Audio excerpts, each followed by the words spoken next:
I will introduce our speaker. Most of you are familiar with him. I'm very familiar with him because he's my dad. Chuck Rambow was a history teacher at the high school here for 35 years, I believe, and is now retired, worked at Bear Butte for decades as a historian, and then as the director of Fort Meade Museum for quite a while as well. So he's here to talk about a topic that I think we will all find interesting. Afterward, we will have an opportunity for people to ask questions. I would ask that you come over, and we have 2 mics, one for him and one for the crowd, so just so everybody can hear the questions properly. All right, with no further ado, I will let him get started. And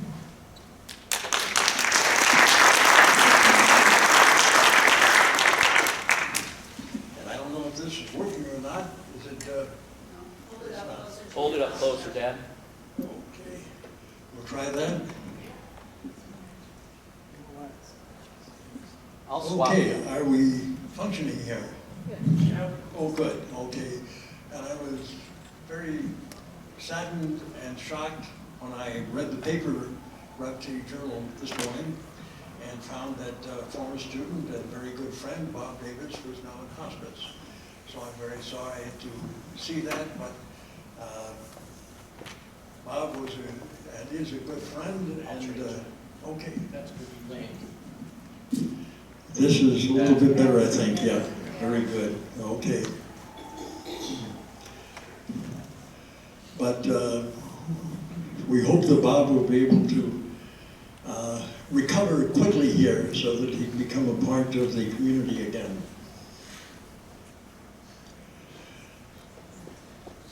Usually, one of the first things I do is go into the results of the white supremacist concept. And of course, the result of the white supremacist concept is to get rid of anybody who is not of the right denomination or race or whichever you would like to have. The Nazis were very busy, of course, in accomplishing their purpose. One of our former principals at Sturgis High School, a gentleman by the name of Harry Cowell. How many of you remember Harry Cowell? Hey, quite a few, okay. Harry was a member of the 106th Infantry. He didn't mention this, of course, in his English class, but as a member of the 106th Infantry, his was one of the first units to open up one of the concentration camps, the Nordhausen concentration camp. And he took a number of photographs himself to document the Holocaust. And it's shocking. I graduated from Rapid City High School in 1955. Too soon after World War II, I suppose, to know very much about the Holocaust, but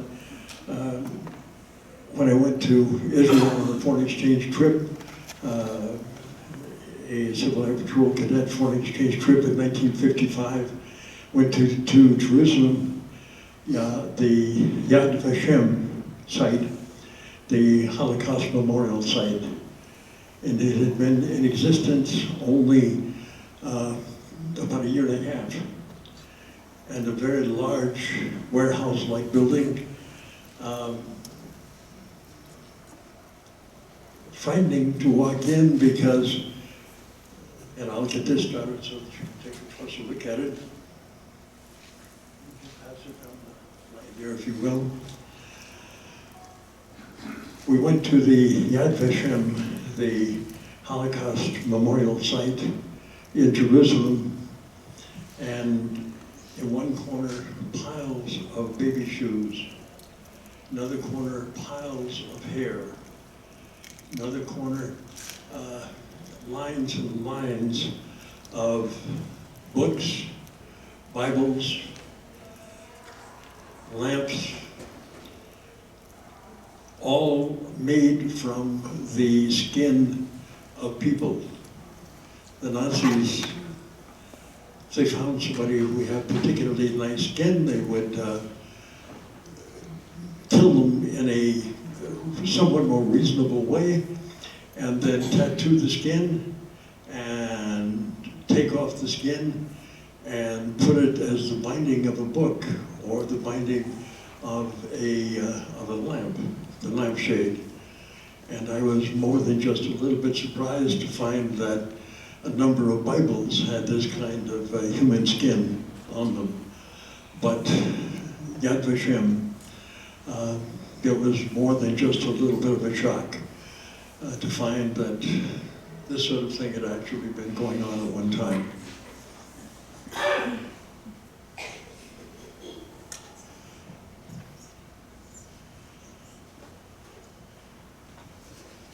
And I think we'll go ahead and kick into the program then. And as you can see, the KU, Ku Klux Klan, the gentleman who photographed this picture of the members, the Knights of the Sturgis, it was called the K-City Clavern, was not himself a member of the Klan, so he spelled it KLU, Klux Klan. This is an actual charter of the Mile High Klan. Lee Deadwood. Lee Deadwood began in 1921. The Sturgis Clavern didn't begin until about 1923. But then we had a great big conclave, big gathering at Sturgis. Actually, it was just to the south of town, across from where the motel restaurant is located today. That was my granddad's property. He had 370 acres. And to my surprise, he had been a member, was a member in 1923 of the Key City Klan. And I found out later that my granddad was very, very anti-Catholic. I hadn't realized that. But I found out about it when in 1973, I was taking a course from Dr. David Miller up at Black Hill State. Actually, he wasn't a doctor yet, but David Miller, Black Hill State University, was offering a course in local history. And it was a master's level course, and so it was necessary to write a master's paper. And we had our meeting on Thursday, and I drove up Sturgis drove up to Rapid City from Sturgis to find out how my mother was doing in Rapid City. And mother was doing fine. And she said, oh, by the way, here's some cloth that you can take home with you. Tear it up, it'll make good cleaning cloth. And I asked Mom, why would I tear up a nice choir robe for cleaning cloth? And she said, don't worry, it's not a choir robe. And the next obvious question then is, if it's not a choir robe, what is it? And she hesitated a few moments. She said, it's a Ku Klux Klan initiation robe. And the obvious question then of course, is, Mom, where in the world would you get a Ku Klux Klan initiation robe? Well, and she hesitated a little while longer, when your grandparents' home in South Sturgis here, that's where the I Center is located today in South Sturgis. When your grandparents' home was sold, there were about 24 of these up in the attic. How in the world would 24 of those get in the attic of Judge Hugh W. Caton? Judge Caton, the judge here in Meade County. He had served pretty much in every political post that there was in Meade County, and I could not believe that Grandpa Caton would have Klan material in his garage, well, in his home in the attic. Mother said, well, your grandmother and grandfather were both members of the Ku Klux Klan. And came as a very considerable surprise. I'd never realized that we had a Klan in this part of the country. I figured that's strictly a Southern phenomenon.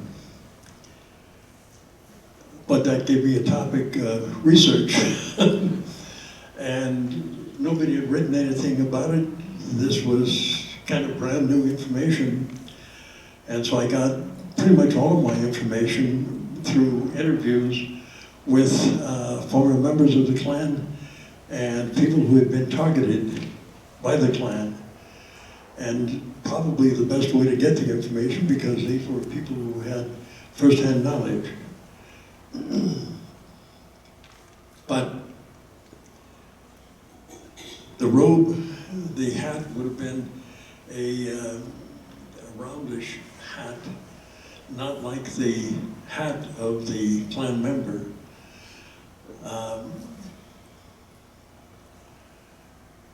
It was about 1985 that I got a call from one of the policemen in Rapid City. They had a disturbance in an abandoned house in Rapid, and they had gone to the house. The kids turned out pretty quickly, and the police went upstairs and found better than a dozen of these Klan costumes, if you will. By the way, you got those through the Little Rock, Arkansas. That cost $25. And a glorified sheet is about all it is. But those came from Little Rock, Arkansas. And you wore the hood, of course, to keep your identity as secret as possible. You were anonymous entirely. And when your anonymity was lost, your part in the Klan was basically lost. But I got a call from one of the policemen, and he said he had taken one of the Klan robes home, and his wife had informed him that either he could leave or the Klan robe would leave. And he called and said, would you be interested in having a Klan robe? And I assured him, yes, that I would be interested. And he gave me two of them. One of them I put out at Fort Meade on the display out there. I'll be saying a little bit more about the activities of the Klan at Fort Meade. But that's basically a little bit of where these materials came from. The most notorious secret society in our national history had its beginning at Pulaski, Tennessee in 1865. By April 1867, a collection of former Confederate soldiers, officers, and politicians met in Nashville, Tennessee to formalize their movement and provide specific direction. Former Confederate General Nathan Bedford Forrest was chosen the first Grand Imperial Wizard of the Imperial Empire of the Knights of the Ku Klux Klan. Now I should go back a little ways too. General Nathan Bedford Forrest has a certain connection with Sturgis, good old Sturgis. It was early 1864, and General Sherman was just beginning his march on Georgia. And his intent, of course, was to do as much damage across the South as possible to assure that the civilians of the South would not be able to assist in the Civil War. And so William Tecumseh Sherman was doing what he could to assure that the population of the South would not be involved in the war activity any longer. He assigned a general by the name of Samuel Davis Sturgis, General Sturgis, to protect his rear flank. General Sturgis had a very sizable army, but unfortunately, the bulk of his troops were comparatively new recruits, significantly inexperienced, and they came under attack by a force that was well less than half their size, but led by Nathan Bedford Forrest. And General Nathan Bedford Forrest was himself a rather remarkable individual who had moved from the position of private to the position of general in the Confederate Army in a period of less than 2 years. So Nathan Bedford Forrest had a lot of experience, his troops had a lot of experience, and when they launched the attack on General Sturgis's formation, General Sturgis began a rout. The rout became a run, and the rumor was that General Sturgis was at the front of the rout rather than at the rear. And so, as you know, General Sturgis would never hold a major command again. When the 7th Cavalry went to the Little Bighorn, of course, it was not the commanding officer of the 7th Cavalry who led them, but the lieutenant commander, Custer, Lieutenant Colonel Custer. Ultimately, of course, in 1878, General Sturgis, and it was yet General Sturgis, would bring his command down to Fort Meade when Fort Meade was established in November of 1878. So Nathan Bedford Forrest, he played a rather significant role in stopping the troops that were under General Sturgis. At first, their principal weapons would be persuasion and fear, but inevitably, varying degrees of violence would be enlisted. The primary targets of this first Klan would be white supremacy, eliminating Reconstruction activities, and ensuring that blacks would not vote. It sounds like that's about what's going on right now. The Ku Klux Klan of the 1920s would build on the same foundation, but would target anything that they considered to be less than 100% Americanism. Primary targets would be blacks, Orientals, Eastern European immigrants, Catholics, Jews, IWWs, which is the International Workers of the World, Bolsheviks, Socialists, Communists, bootleggers, World War I slackers, and the teaching of evolution. And yeah, it was a federal law against the teaching of evolution because it seemed to contradict what was in the Bible. By 1869, Forrest ordered the dissolution of the original Klan because of the growing use of terror. Violence led to an increasingly immoral attitude among its members. By the mid-1870s, the Klan was merely a group of scattered Southern fraternities, but the myth of the Klan as the savior of the South had already begun to grow. This myth was perpetuated by Thomas Dixon Jr., a native Carolinian, who, seeing a prediction of Uncle Tom's Cabin, Dixon, furious that the Southerners should be portrayed in a negative way, wrote 2 books to set the record straight. Dixon claimed that he drew from his own family experiences to write the record. His books, The Leopard Spots in 1902, and the sequel, The Klansman, The Historic Romance of the Ku Klux Klan in 1905, were hailed as literary successes. And here we have the 2 books, Leopard Spots and The Klansman. There's Thomas Dixon, author of Leopard Spots and The Klansman, the Carolinian. Many believe this was too good to be hidden in the pages of the book, so the plot was adapted to the stage. Again, the story was very well received, so it was proposed that it should be made into a movie. In 1915, David W. Griffith, talented young director with expertise and money, found The Klansman much to his liking. 2-hour and 45-minute saga became an overnight sensation. And here we have, of course, David W. Griffith's Birth of a Nation.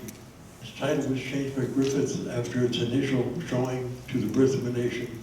The movie would gross better than $18 million and that would be substantially more today in today's money. Became the most successful film until the 1939 production of Gone with the Wind. The movie's popularity set the stage for a revitalized version of the old Klan in the 1920s. And this is Colonel. He was never a colonel, but it was a good title. Colonel William J. Simmons. In the month of October 1915, on Halloween Eve, while Birth of a Nation played at the local Atlanta theater, William Joseph Simmons gathered on Stone Mountain with some old Klan members and nearly 24 other men to resurrect the long-defunct Knights of the Ku Klux Klan. The Grand Wizard Simmons was not inherently a fighter. His talent lay in devising fraternal ideas and rituals. Go ahead. There we go. Goes a Borglum sculpture of mountains, and once high on the inner circle of the National Klan, asserted Simmons as a dreamer who tended to surround himself with weak men.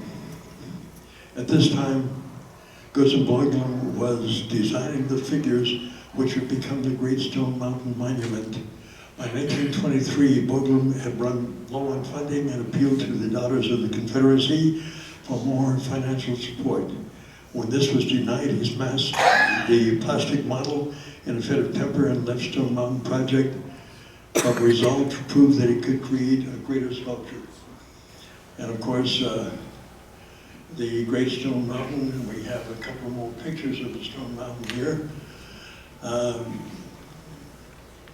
which was finished actually in the mid-1960s, so it'll be substantially later before they finally got the monument put together.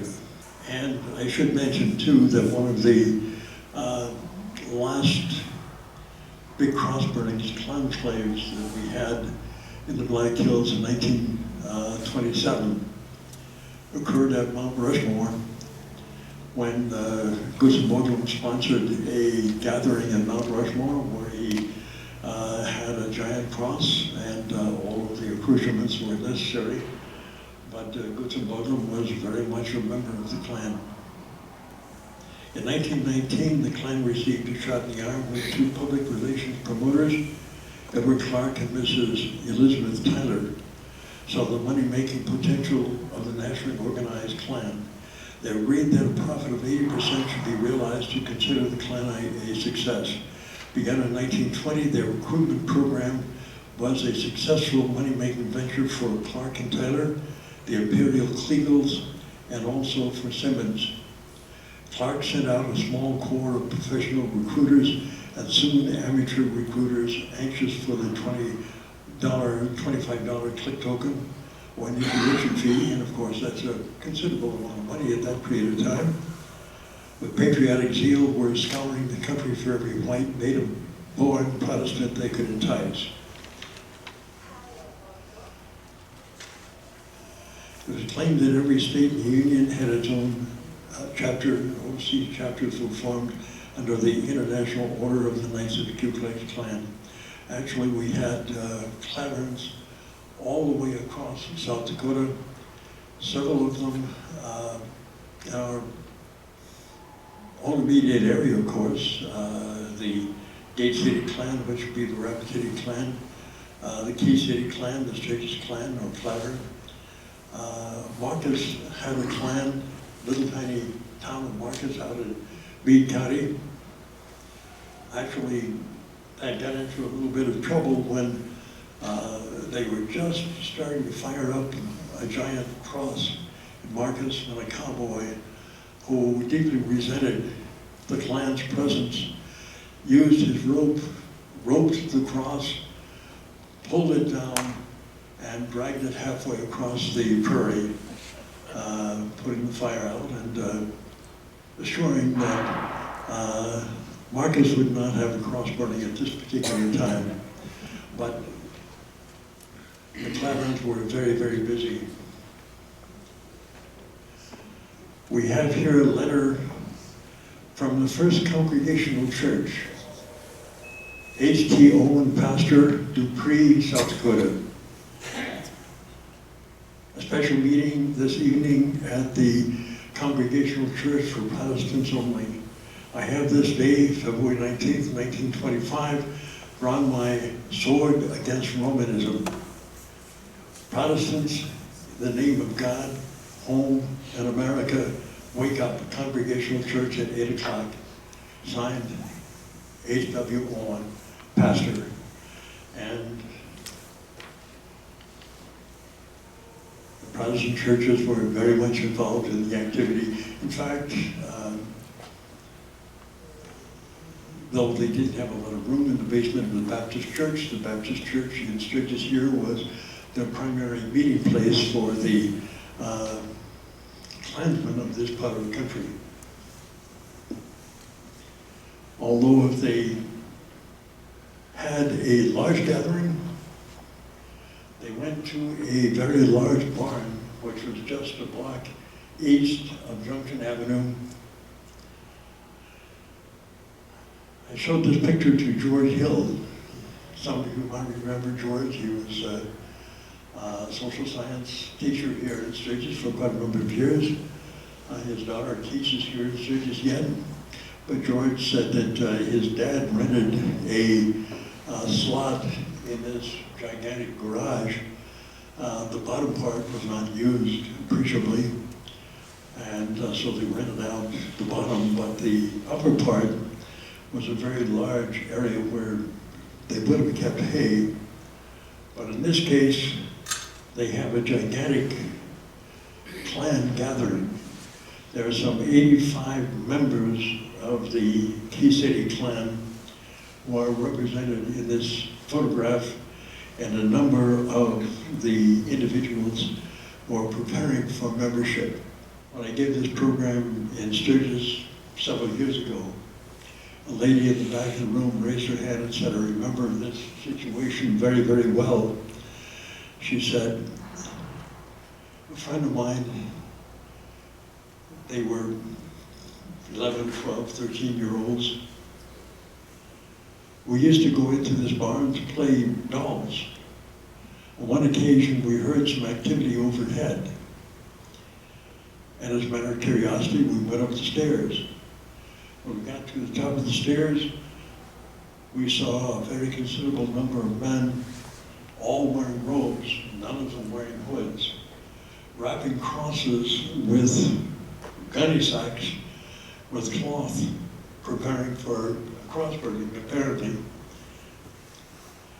She said we had no idea what was going on. We stood there for several minutes looking at them, trying to figure out what was going on.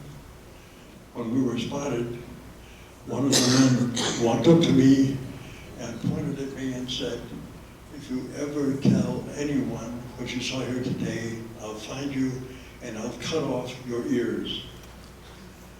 She said, you know, that was better than 50 years ago. This is the first time I've ever told anybody about what happened on that day. That's intimidation.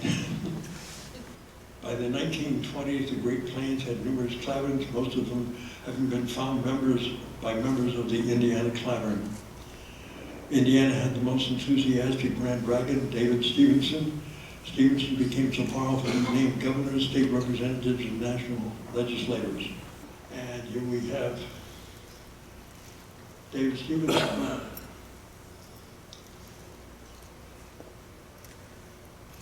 The Klan's success grew significantly in numbers and wealth. By the fall of 1922, with Texas dentist Wesley Evans leading the way, 6 conspirators made plans to dethrone Simmons. Evans became the imperial wizard, and in 1923, the Klan's property and money-making dues apparatus were seized. This power struggle concluded in February 1924 when Simmons retired after agreeing to a cash settlement. Would you guess? Evans led the Klan until 1939, by which time it had fallen to night-riding fraternities in the South. And this charter dated 1924, though the Key City, or the Mile High Klan, I believe in Deadwood, would actually be formed in 1921. this is the actual charter of the Mile High Klan, which is the Lead Deadwood Clan. And the names of the actual Klan members. I got a call one day from an elementary teacher over in Meade,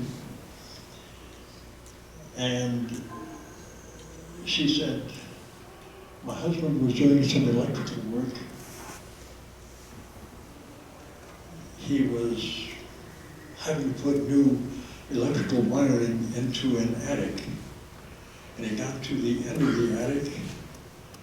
The wires went on through. He went to the outside and found that the wires did not come out the back side. So he tore down the partition, and in the area on the inside, he found numerous Klan articles, including these pieces right here, a very considerable number of Klan evidences, etc.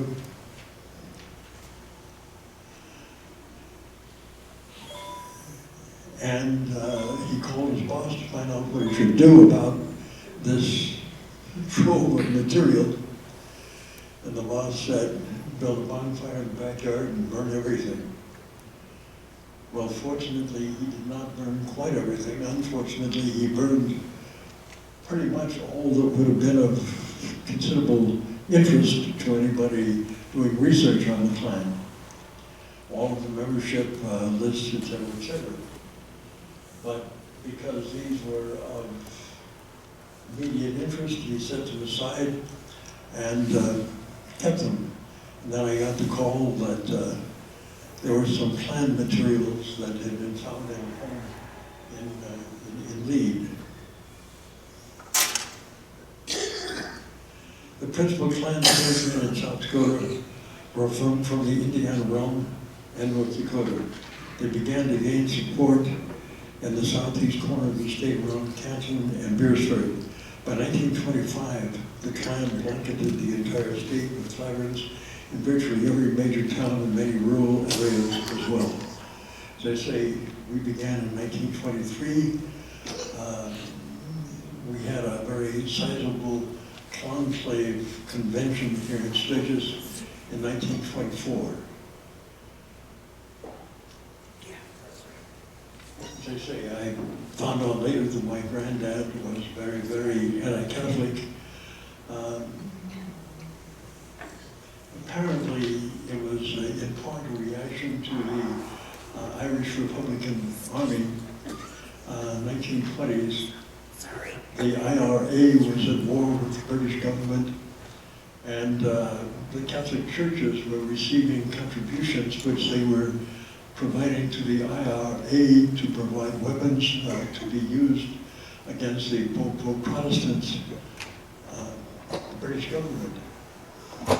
And for some reason, of course, quite a number of people felt that something had to be done. And my granddad was one of the anti-Catholic individuals who supported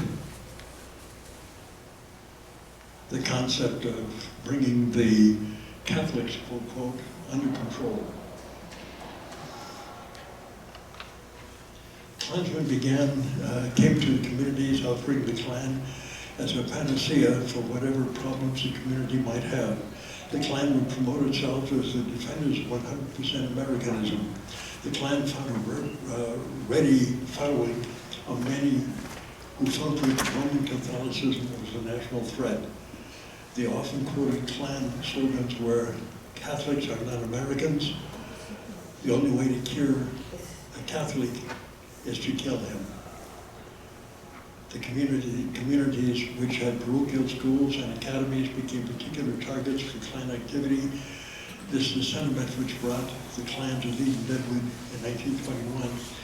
And this was in part the sentiment that brought the Klan to our community here also, because, of course, as you know, we had St. Martin's Academy right on the west end of the community.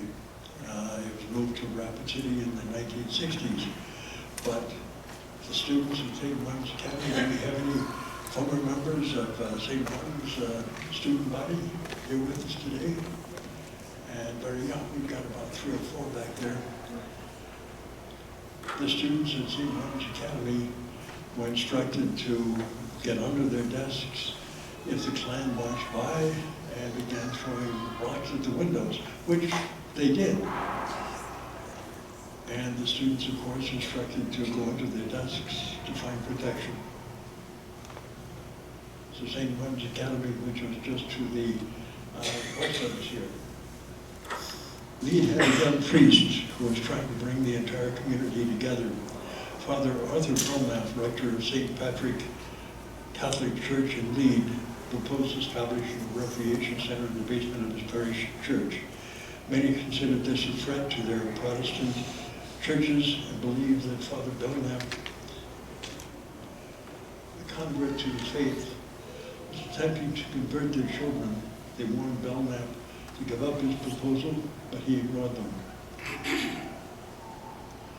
Early morning, October 26, 1921, Father Belknap's housekeeper, who was also his mother, was awakened in the rectory and told that there was a person who required the last rites. Father Belknap was awakened. He dressed for a cold night. His car failed to start because the car had been tampered with. Belknap chose to walk across the park. He was struck on the head from behind, knocked unconscious, shot 4 times in the back. The 4 casings were laid next to his body to indicate that this was an assassination. The murder remains an unsolved crime to this present day. When I was doing my research on the Klan, I asked my mother if she could tell me anything about the murder of Father Belknap. And she said, no, I really couldn't tell you anything about that, but you can ask your Uncle Hugh. He was just a year younger than I am, and he spent a little bit more time with Dad and knows a little bit more about what was going on. So I asked Uncle Hugh, and here's Father Belknap.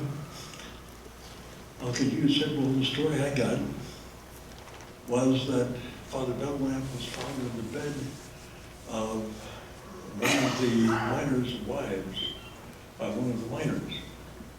When the miner came home from work early, and the miner shot him in the bed, dressed him, carried him out to the park, and disposed of him.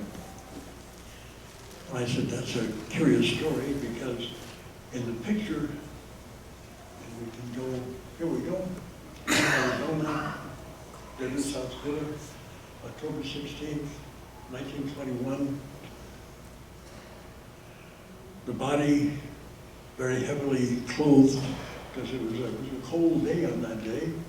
Father Belknap was going across the city park, shot 4 times in the back. And I asked my uncle,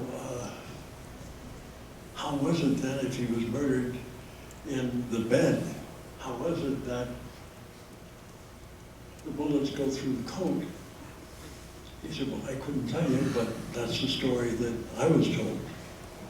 Well, it happens also, most of you remember a fellow by the name of Bill Brown, the Colonel, as you would have recognized, Colonel Brown, the principal of Sturgis High School, and Colonel Brown's wife, 4th grade teacher, very well remembered, well actually her dad remembered hearing some shooting. He was living just above the city park in Meade at that time, in a rented apartment. He heard some shooting. He went running down below to see what was going on. He found the body of Arthur Belknap right after Arthur Belknap had been assassinated. And pretty well demolishes the story that the Klan spread that this was because he was found in the bed of a miner. Although the Klan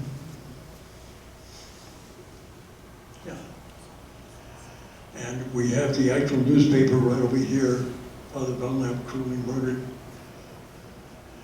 And it surprised the Klan that in this same article, and one more here, here we go, reward of $500, notice is hereby given that the County Commission of Lawrence County, South Dakota, acting under provisions of Chapter 185, section, et cetera, will give $500. Actually, that would ultimately increase to $2,500 for information. And so the Klan covered this up by suggesting that this fellow, Andrew Rowland, was the actual murderer. And I think by the time this wanted poster came out,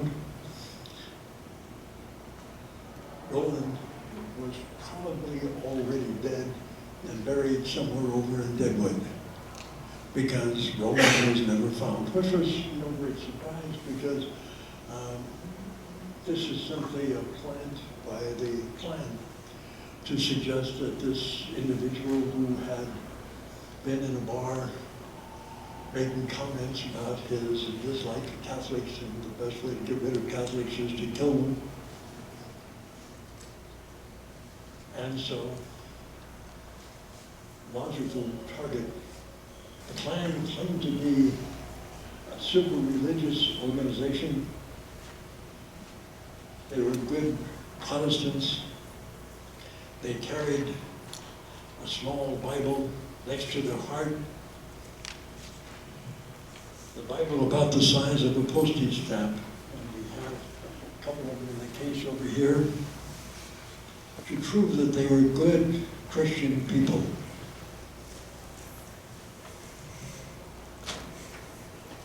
Numerous communities through the area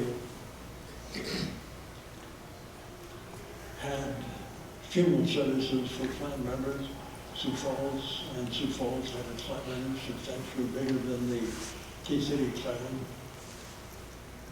Hot Springs, which was substantially smaller, but following the practice also in 1925, Klan funeral, and Sturgis Klan funeral in 1925.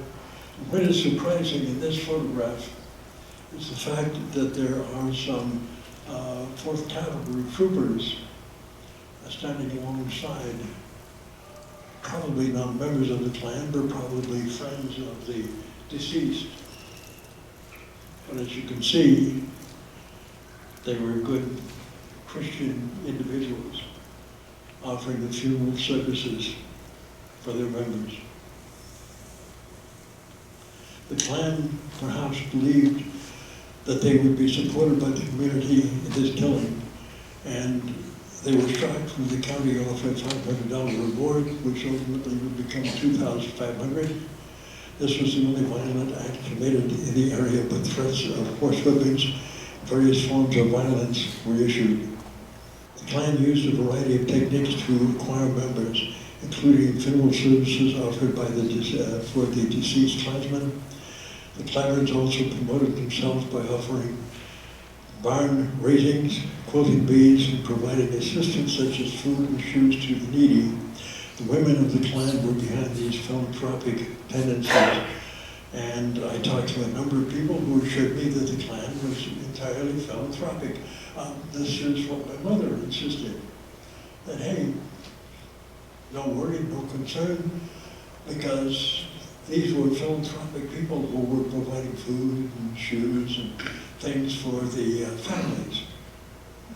Well, it made a good promotion, unfortunately.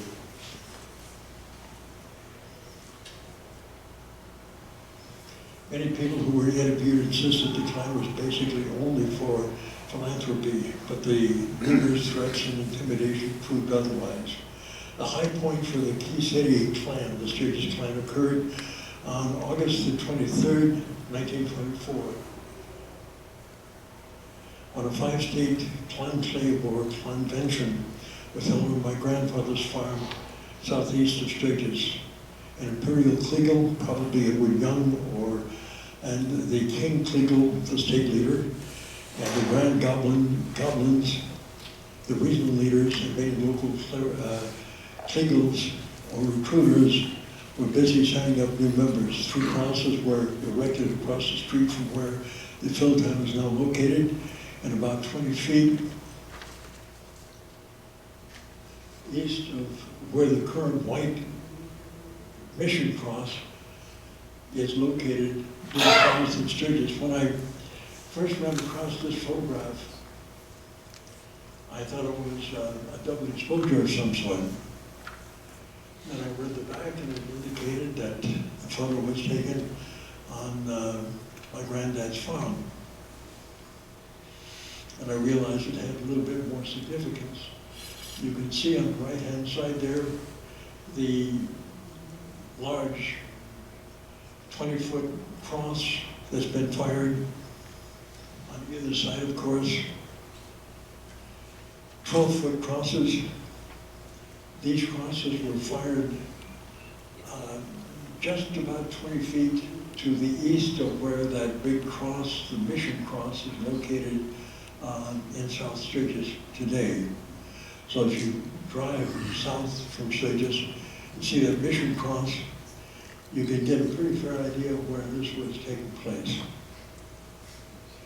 Cars arriving were parked in a circle around the area, and you can see a few of the Klansmen highlighted in the photograph.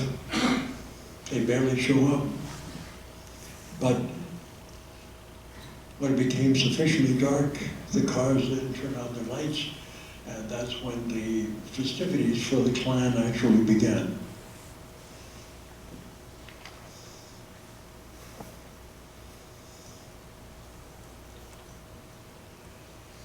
The Klan claim was advertised all across South Dakota with large, brightly colored arrows and KIGY. KIGY, Klansmen, I greet you. Signs painted on every bridge and signposts from the Minnesota border to Sturgis. 8,000 Klansmen were believed to have attended the 3-day event. Actually, the people who were doing the research at this time said that 3,000 was, or 8,000 was probably a little bit extravagant. There were probably no more than about 1,500 to 2,000, but still, that's a lot of people.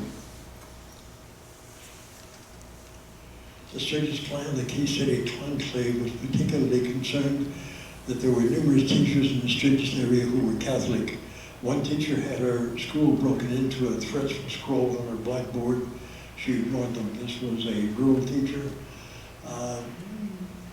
She ignored the threats, came to school the next day, and there was a little note on her desk telling her that unless she left the community, she and her family would be threatened, would be terrorized. She ignored it, and that pretty well ended it right then and there. But that's the way the Klan handled it. The Key City Klan paid at least 3 visits to Sunday services at the Presbyterian Church of Reverend Carol B. Erskine. Reverend Erskine had arrived in Sturgis in 1909 and established a friendly relationship with the rector of St. Martin's Academy, Father Columban Brigenzer. On each occasion, the Klansmen placed a bag of money on the altar to prove their good intentions, attempting to persuade the congregation to support the activity of the Klan. I was giving this program again in Sturgis in the early 1980s, and the lady in the back of the room raised her hand. She said, I remember that very, very well. She said, because I was in the Presbyterian Church with my family when the Klan marched in. Didn't say a word, but there were better than a dozen of them wearing hoods and robes. They shook a bag of money and left it on the altar. When they marched out, they marched through the congregation. But that night, I had a nightmare, and in my nightmare, as the Klan marched out, they grabbed my dad, dragged him outside, tore off his shirt, and began whipping him with a bullwhip. And invariably, when that bullwhip would hit my dad would scream, and I would awaken screaming. She said, I had this nightmare over and over and over again. Reverend Erskine and Father Brigenzer remained lifelong friends, I'm pleased to say. I should mention, though, too, that very often when the Klan marched into the Protestant churches, very often the congregation would begin singing the old rugged cross and would stand and applaud as the Klansmen marched in. The anti-Catholic sentiment was very, very strong, unfortunately.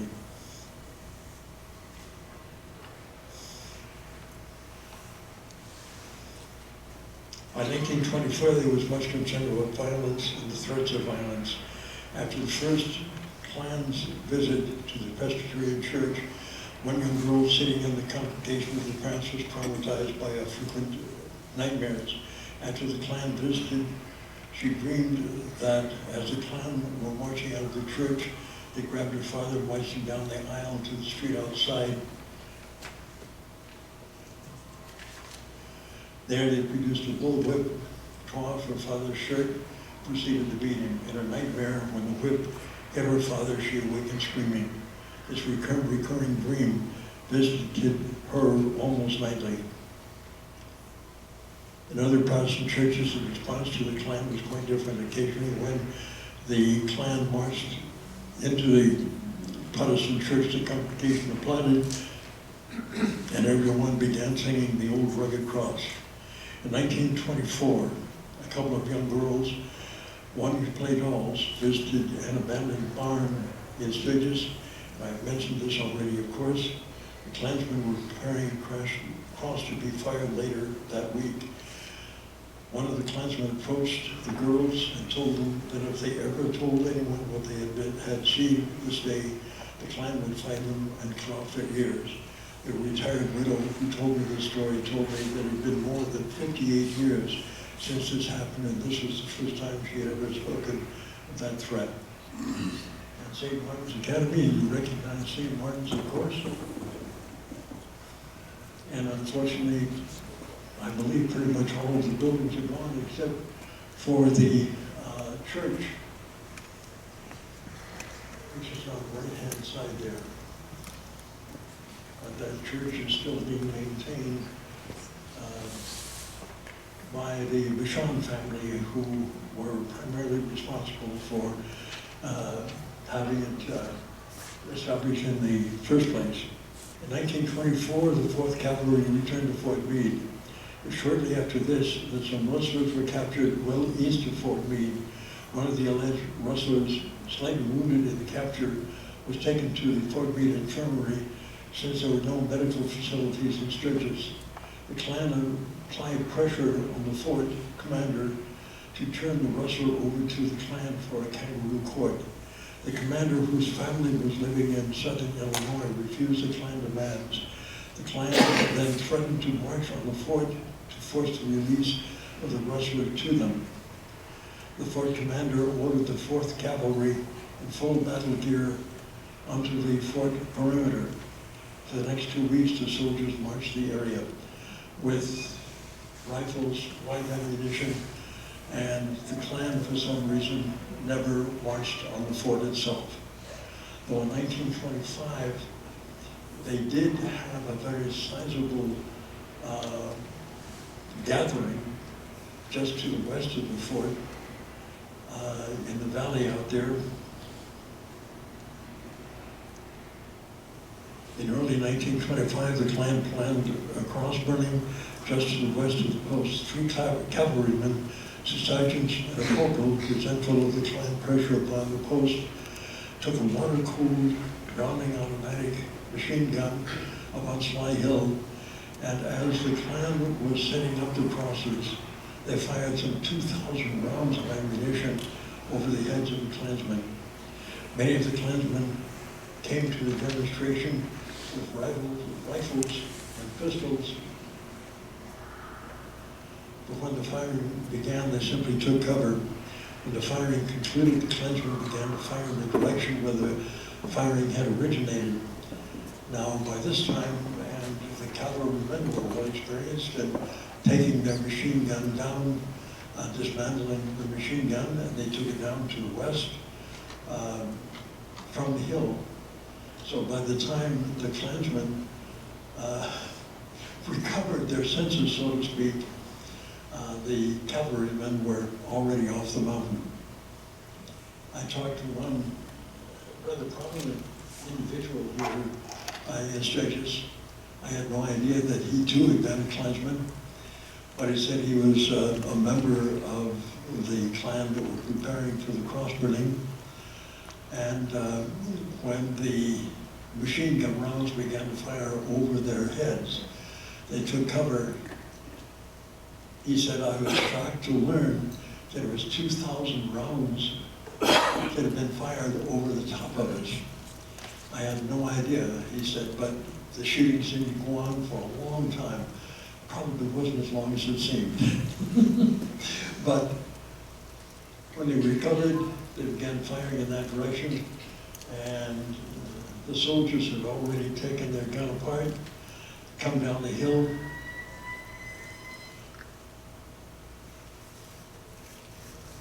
But they were captured by a dance crowd on East Sturgis, about where the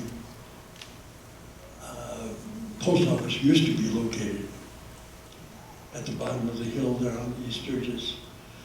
There was a big dance going on, and so the crowd, during the shooting,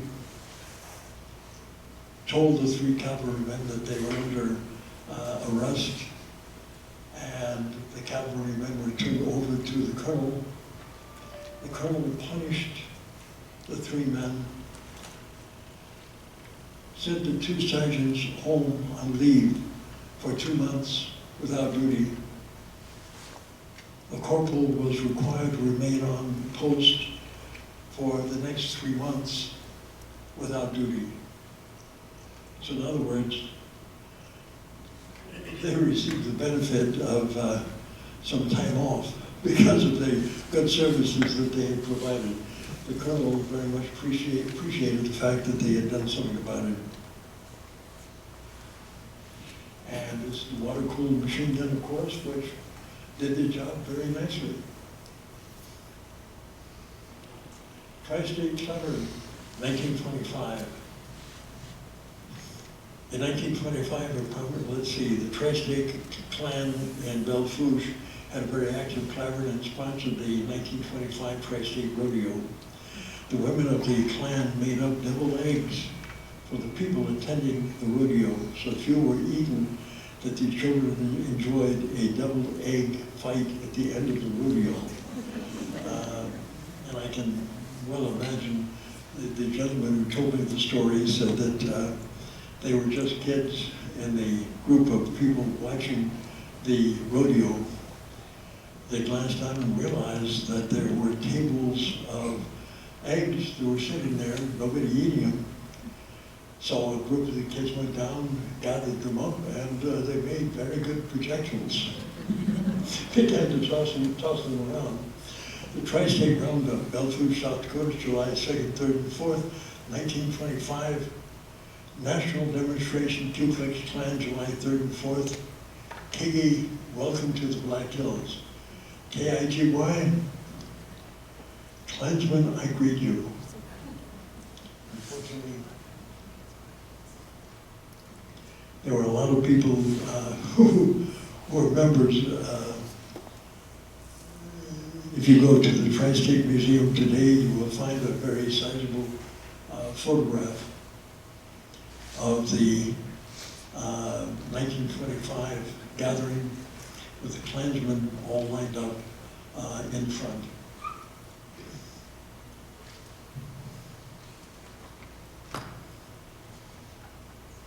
In 1925, a prominent barber in Belknap hired 2 assistants. When word got out that both were Catholic, the Klan ordered that they be fired. When the barber refused, his shop was broken into, mirrors were broken, chairs slashed, the building generally trashed, but he refused to fire his assistants. The Belknap Klan decided to march on St. Ange, a predominantly Catholic community. As you know, St. Ange was founded basically by French Catholics, and it remained predominantly Catholic. When the Klan was spotted coming toward the town in full regalia, a pair of bachelor brothers, the Doobie Brothers, grabbed up their shotgun, jumped on their old truck, and drove toward the Klan. As they drove toward the Klan, they fire off a shot from the shotgun. As they fired off the shot, the Klansmen hit the ditch, and the truck went on down the road, turned around. The Klan had gotten back on the road, were again marching toward St. Ange, when they heard the shotgun go off behind them, and the old truck coming toward them again. They hit the ditch a second time, and this time, when the truck went by, the truck did a turnaround facing them, the shotgun directed toward them, and the Klansmen decided that they march on back to Belfouche. Klan was heavily publicized in Belfouche in this, let's see. And as you can see, Prince was the national speaker, Saturday, November 1924. And here we have the dealership. In this photo of the car dealership, you can see the KIGY written on the rock in the background, KIGY. You can see it there. Klansmen, I greet you. And that's the basic statement, of course, that you made when you encountered another Klansman or another Klansman. Tiggy, and Tiggy was simply, Klansman, I greet you. Spacefish and the Queen City Klan, much of their activity took place through the Spacefish Normal College. A fraternity of young college students had been formed in 1925. The president of the Spacefish Normal College, Dr. Woodburn, an ordained minister, spoke in opposition to the Klan to his congregation 2 nights later. And here we have E.C. Woodburn. 2 nights later, the Klan drove to Woodburn's home and dumped gasoline on the lawn in the form of a cross dousing Woodburn's garage. Neighbors saw activity in front of the house and rushed out, put out the fire just as it started to burn in the front yard, saving the garage from burning. But Woodburn did not cow down to them. He continued his determined opposition to the Klan. The students at Spacefish Normal remembered a very dramatic cross-burning during the winter of 1925-26, southwest of Spacefish, due south of the old Spacefish Normal buildings. The fraternity was recruiting new members, and the crosses burning in the snow against the black forest background. The dark night was a very impressive sight. A very good friend of mine, a fellow by the name of Mr. Williams, and most of you remember Mr. Williams as the assistant principal, as the principal of the middle school and the assistant superintendent. Williams, of course, was a student at Black Hills College, Spacefish Normal at that time. And he very well remembered the students, fraternity members. They weren't wearing their robes, etc. They were just quote students, but the students were recruiting members And RB said it was a very, very impressive demonstration with those crosses burning against the black light. Number one, I didn't have the $25, and number two, I wasn't interested in joining the Klan, so they didn't get another member. But R.B. Williams very well remembered the fraternity who were trying to recruit them. Let's see, in 1925, a Klan fraternity at the School of Mines sponsored the dramatic cross-burning on M Hill. The following night, several School of Mines students built a giant circle, acquired dynamite, borrowed a car, and drove to the base of M Hill. The circle was fired, the dynamite was fired, the car made a successful getaway just as the police were arriving. And I got this story from a young man who was a student who was recruited because he had a car that would be able to take the anti-Klan people out, put up the cross and the dynamite, and skedaddle. And he remembered it very, very well. More frequently than not, whenever a cross would be fired the following night, a circle would be fired to express opposition to the Ku Klux Klan. The 1925 Sturgis machine gun incident served as a warning that the Klan situation was getting well out of hand. When the Klan staged a night parade through Sturgis on horseback in 1926, people readily recognized the horses and so identified the Klansmen. The people of Sturgis then began the boycott of the Klansmen's businesses. Now, they couldn't recognize the Klansmen per se because of the robes and the hoods, but everybody knew everybody else's horse. And you couldn't disguise the horse sufficiently. You could put a sheet over it, and that was about it. And so people recognized whose horses were in the parade. By 1927, the Klan had been split in Indiana and Texas. The violence, beatings, and hangings drew more attention. David Stevenson, the Grand Dragon of the Indiana Klan, was accused, tried, and found guilty in the Indiana court of sexually assaulting a young woman employee and then being an accomplice to her untimely death. Stevens was sentenced to life in prison in the Michigan City Penitentiary in Indiana. And of course, the Klan, U.S. authorities began looking into the Klan as early as 1925. Bailey denounces Ku Klux Klan. Gusher is believed good for 10,000 barrels a day, the Denver Post, and we have this Denver Post right here in front of us. And of course, befuddled Stapleton and the airport over there in Denver, I believe is known as the Stapleton Airport. Oh, Papa, don't let the boogeyman get me, and I'll be a good boy and do everything you tell me to. And befuddled Stapleton to his Klan friends. And unfortunately, yes, there is yet a Klan in Denver. If any of you have seen the Spike Jonze film, The Black Klansman, and I very much enjoyed it. The Black Klansman, a police officer who went undercover in Denver, or just outside of Denver in Colorado, and persuaded David Duke that he was anti-Semitic, and that he was a white supremacist. In fact, he was a Negro, he was black, and Black Klansman, and that was the essence of the story. But if you get the chance to watch The Black Klansman, I think you might get a kick out of it. David Duke, very active in the 1970s,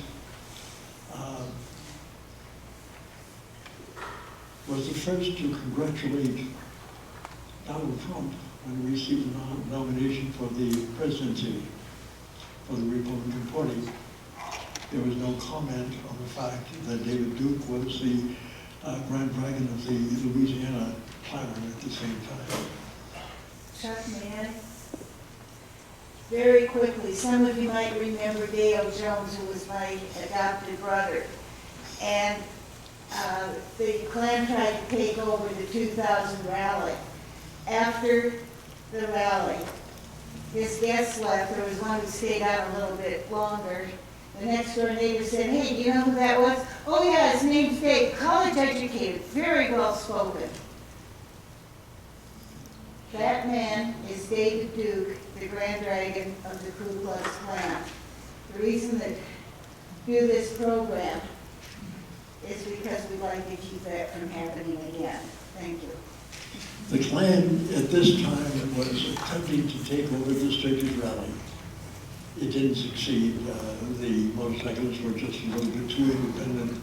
They weren't going to be taken over by anybody, but the sentiment was there.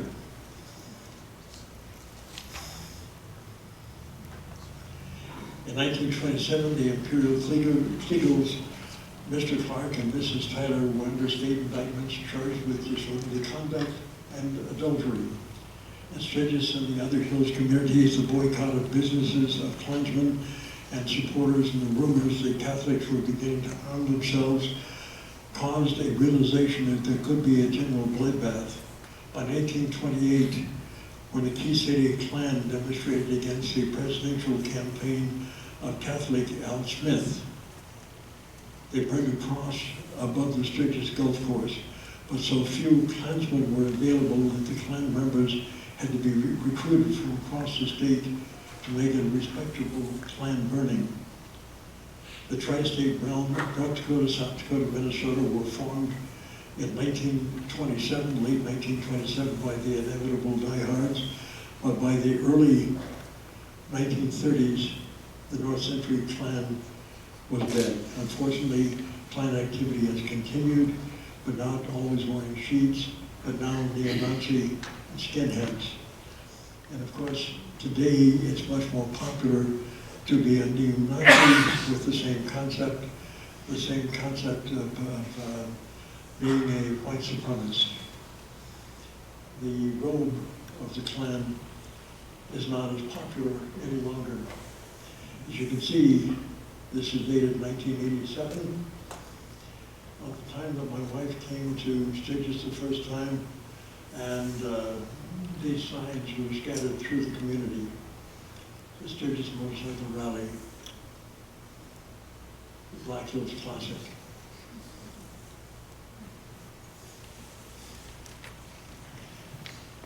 And we have any questions?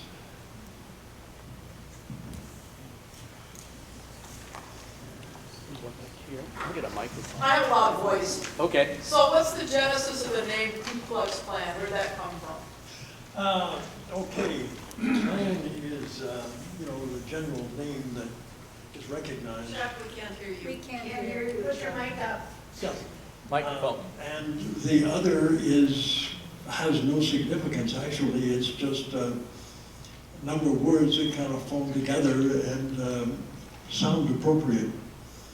Ku Klux, it has no relevance whatsoever. It just sounds interesting. The question. You mentioned the cowboy that roped across at Marcus Yes. and drug it across the At prairie. Marcus. Do we know who that person was? I have no idea who that person might have been. I would love to find out, because I'd like to thank him. No, the sentiment was very strong, though, at that period of time. Pro and anti. Question over here. The priest that was killed in Meade, you said that there was something left beside the body to indicate that it was an assassination. What was that? I think she asked, the priest that was killed in Deadwood, there was something left next to the body, and she wanted to know what that was that indicated it was an assassination. 4 bullets were left next to the body to indicate that it was an assassination. The casings from the 4 bullets had been fired.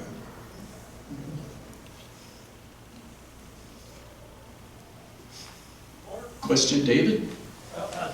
Yeah, I guess I can't resist. Not necessarily Program so much without of a David question, talking. not so much a question, Mr. Rambow, but I think a comment applauding the research and the diligence with which you have presented this program over many, many years to sustain the awareness of an awkward and evil time here in our community. And when I moved to Sturgis as a little boy in the 1950s, some of the very first rumblings of all of this were spoken in my family. We came from Minneapolis. My mother was Russian Orthodox, and we never quite fit in the town. And you know, I kind of, as an adult, then I was like, geez, why was it so hard for me when I wanted to join DeMolay? That took some doing, you know. And it was just a bunch of boys. I just wanted to have fun. And I didn't realize some of the sub rosa sentiment that existed in the community. And I think that existed here in Sturgis for a very, very long while. Subconsciously, we didn't even think about it, but yet that was part of the fabric of the town, and why it took your grandparents to just finally disclose, oh, you know, Grandpa was, you know, and these other family secrets about who was and who wasn't a Klan member. Once the Klan got discredited nationally, and driven to the point where it exists today, and I don't know that it'll ever go away. Nonetheless, that existence, that being, that thing, has been part of the town. And it's a function of St. Martin's, Fort Meade, the African American soldiers that were stationed at Fort Meade for a very brief period of time, and all this us against them contention that splashed over into the political world, the business world, and elsewhere. Hopefully in the 21st century, we're beyond that now, hopefully. But you know, evidenced by the group of people that are here today that are curious about this and have their own family stories to tell, and how all that either fits or doesn't fit into the community. I've got a hunch 100 years from now, this story will still be told, and there will be relevance of the sentiment of the Klan and us against them. You're different, so we don't like you. Thinking that goes on. And gosh, that's hard to push against. And so I applaud you, Mr. Rambow, and others. I wish I would have sat up in the front of your class when I was a sophomore in high school and not paying attention to history. It's taken me a while to learn all this. And so we need to hold this in our heads intellectually and talk about it in the family and all of that. And it's part of just recognizing who we are and how we got to where we are today. And that'll never go away. So that's my little sermon. And it'll never Thank go you, away. Mr. Rambow. Unfortunately, it'll continue to get worse if we allow it to get worse. And this is the reality. And I want to thank my former student, Dave Super. And do I have any other former students here? Oh. It's good to see you. Okay. David, I was going to mention too, he made me sit in the front. I don't know why. I was just going to add too that, you know, the national drive for the KKK in the teens and 20s, it was very much a money-making venture too. I mean, they played on a lot of the atmosphere that was developing with all the immigration from Eastern Europe and Southern Europe, and a lot of Catholics and people they thought were lesser peoples, Slavic peoples, those kind of things coming in. But it was very much a money-making jet venue for them. It was kind of a pyramid scheme, and the national leaders were getting stupid wealthy over it. They were getting a percentage of every membership, and it would just pass up the line. They had a conglomerate on all of the materials that were being sold. They were all sold out of one place. If you wanted a robe, if you wanted a little Bible to wear next to your heart, anything, it all had to get ordered from there. And they were making a lot of money. So that was really it started out for one purpose, but it quickly became an effort to try to spread it as fast as possible so they could get as rich as possible. Question up here. Question behind you. Mr. Tribby. Yeah, Mr. Rambow, you mentioned that there was a group in Dupree. How did that work out with Native people?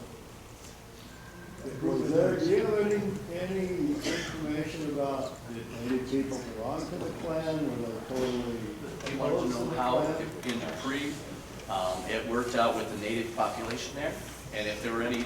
I have no idea. I wasn't able to get any more information on Dupree. I contacted a couple of people over there. They had no knowledge. They had never heard of the minister, Owen. It was way too late in time. So I wasn't able to find out anything more. I would love to have pursued that avenue a little bit further. We have a question over here. Yeah, I wanted to get clarification from the woman in the back of the room. I have a question for you too, but what election was that? Was that the 2000 election or Oh, that was the 2000 rally. 2000 rally? Dale Jones was the one that always went around town playing the Okay.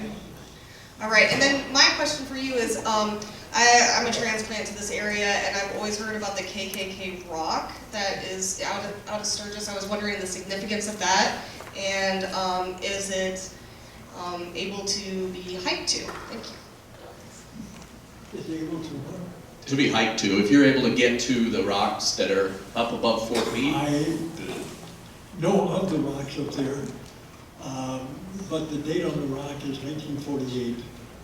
And I'm pretty well confident there was some patients from Fort Meade who were simply up there doing some extracurricular carving.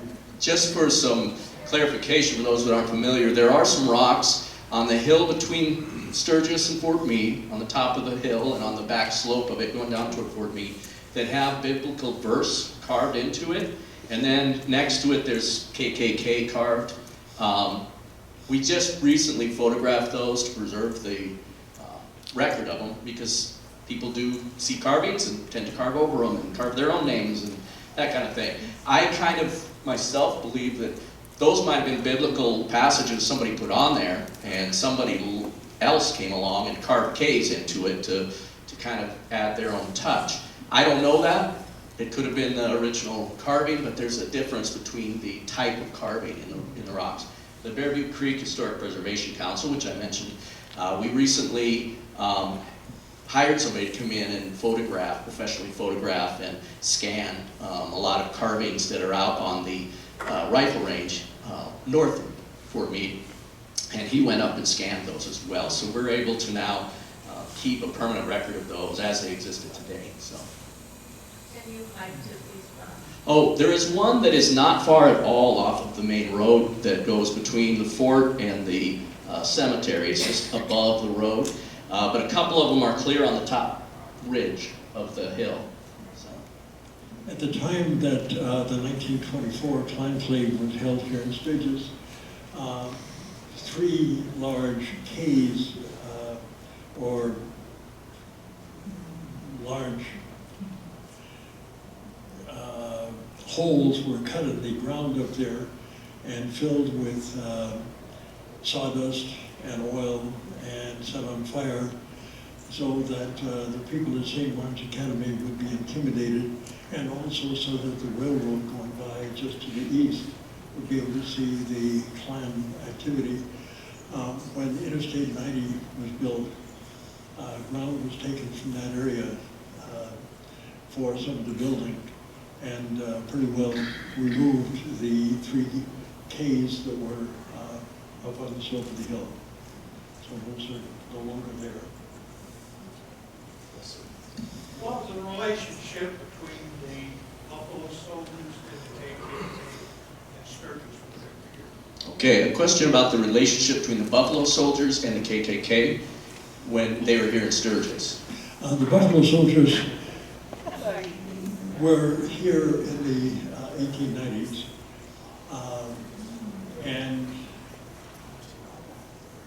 they were being put down to the extent that at one point several members of the regiment marched through Sturgis, fired on the community, and just above where the Davis Barber Shop was located was a brothel.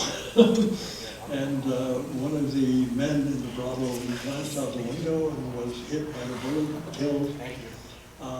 And so the black regiment was taken from Sturgis and transferred elsewhere.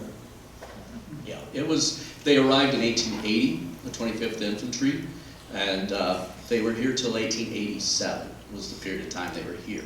And they did, like Ed mentioned, they did march on town and fire into several businesses on Main Street at one point with military formation and everything. That was kind of the beginning of the end. That was in 1885, and there was a lot of pressure put on after that to have them removed because they were a bad influence on the community. So. But the two things did not go out.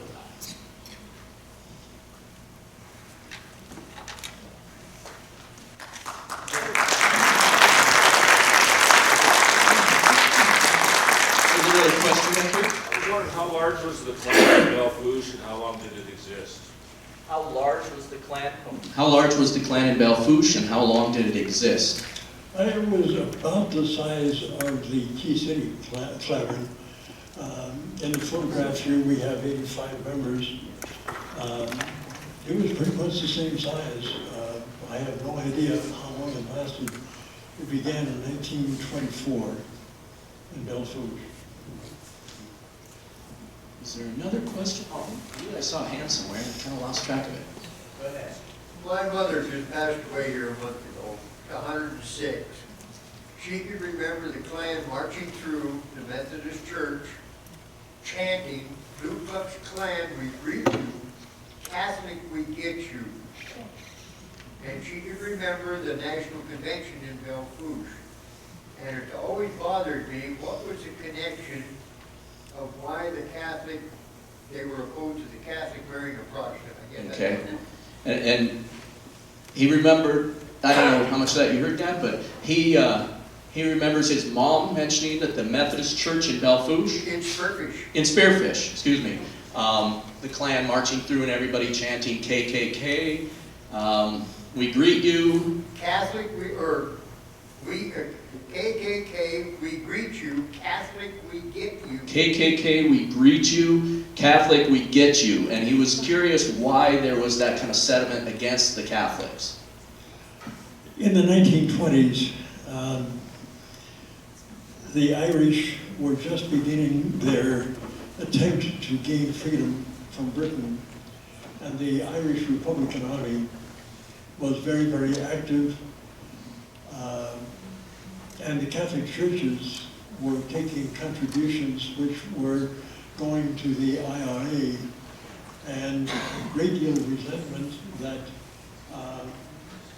the Irish were at war with the British. And this certainly played a part. I know my grandfather felt very strongly about this. My grandfather's family were originally Welsh. They were sent to Ireland to enhance the Protestant following in Ireland to try to balance the Irish Catholicism. Yeah, they were considered Orange Irish, which was the Protestant Irish once they got there. And that's why you see the modern flag of Northern Ireland has the green, the white, and the orange. Because of the Orange Irish, Protestant Irish, and the Green Irish, which were the Catholic Irish. And that was hundreds of years in the making, that hatred. So. And the white is for the peace between them. Right. Okay, and just for the record, I'm Mrs. Rambow, and you may think that fake news is something that has come about in the last 10 years, but I want to assure you this is not so. If you go down to the front and look on the matchbook cover, you'll see on the spine the phrase, George Washington, put Americans on guard.